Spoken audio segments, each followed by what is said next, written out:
اور قریب کر دیا جائے پانی لے کر کے وہاں پہ جا کے سائڈ جو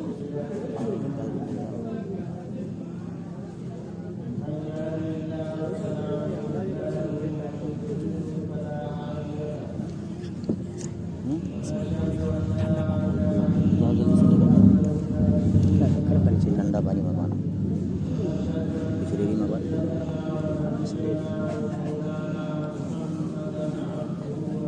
ٹھنڈا پانی پیتے ہیں کہ گرم پانی گرم ملا دو مکس گرم پانی ہے اس کے پاس ہوگا تھرمس میں بھی نہ ایسا تو نہیں ابھی نہیں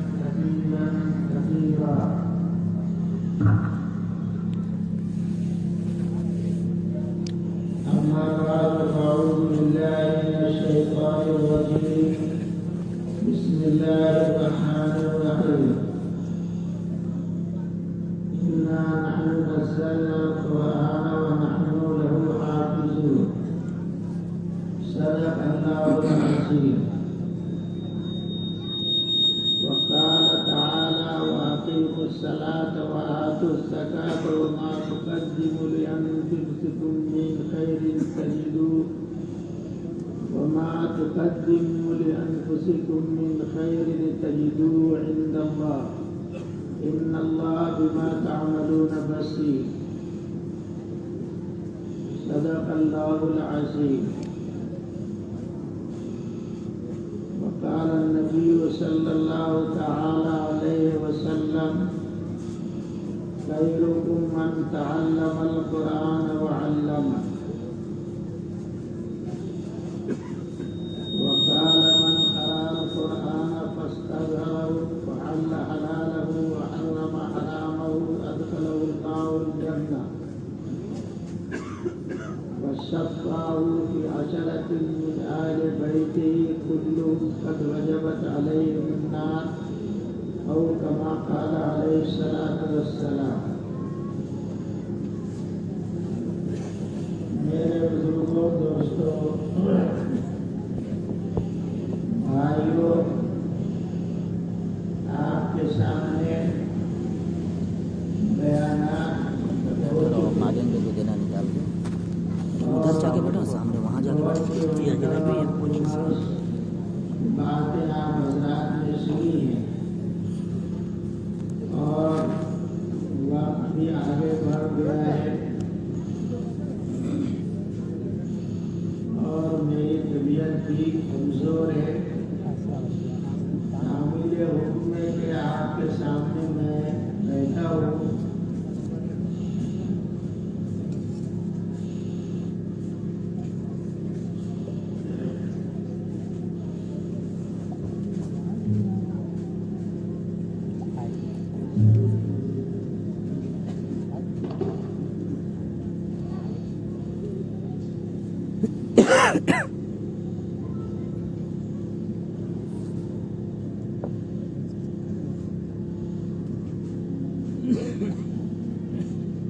جیسا کہ آپ حضرات کے سامنے بار بار اعلان ہوا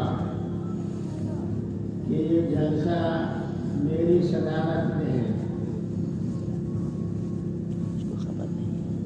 تو اس سلسلے میں ایک بات تو یہ عرض کرنی ہے کہ یہ جو کچھ لگایا گیا ہے یہ درست نہیں ہے.